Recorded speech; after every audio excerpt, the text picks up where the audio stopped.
একটা শিক্ষণীয় গল্প শোনাব। এক ছিল পিতা, তার ছিল 4টা সন্তান, জমি ছিল 10 বিঘা। তো সব ছেলেদের বিয়ে হয়ে গেছে।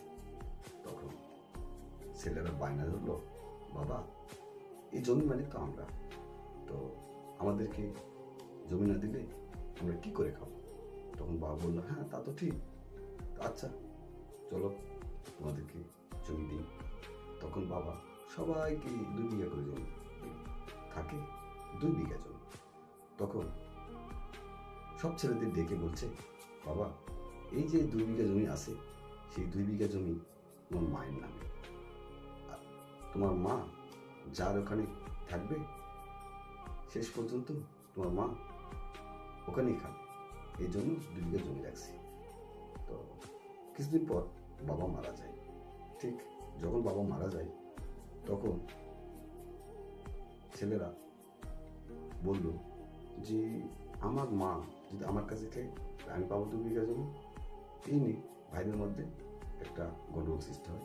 এক পর্যায়ে এসে ভাইরা বুদ্ধি করল যে না, সবার কাছে মা ভাগ করে খাবে 8 দিন করে। তখন মা আর কি করবে, নিরুপায়, ঠিক আছে সবার কাছে প্রথম ছোট ছেলের কাছ থেকে শুরু, এক পর্যায়ে খাওয়া শুরু করলো, সবার কাছে খালো, এসে আবার ছোট ছেলের কাছে আসলো।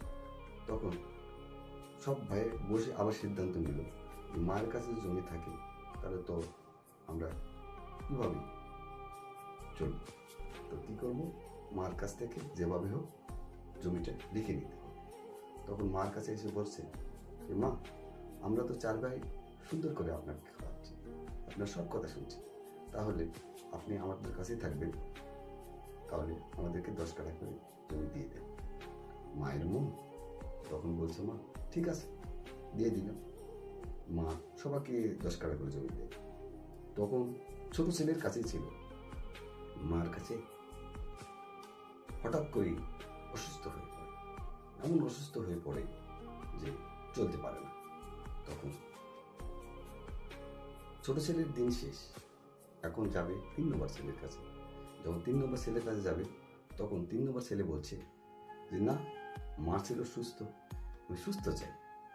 তখন 2 নম্বর ছেলের কাছে যায় তাই বলে, 1 নম্বর ছেলের কাছে যায় তাই বলে, শেষ পর্যন্ত মা খুব অসহায় হয়ে পড়ল। এক পর্যায়ে এসে মা সবাইকে ডেকে বলল যে আমার জমিও শেষ, আমার দরদও শেষ।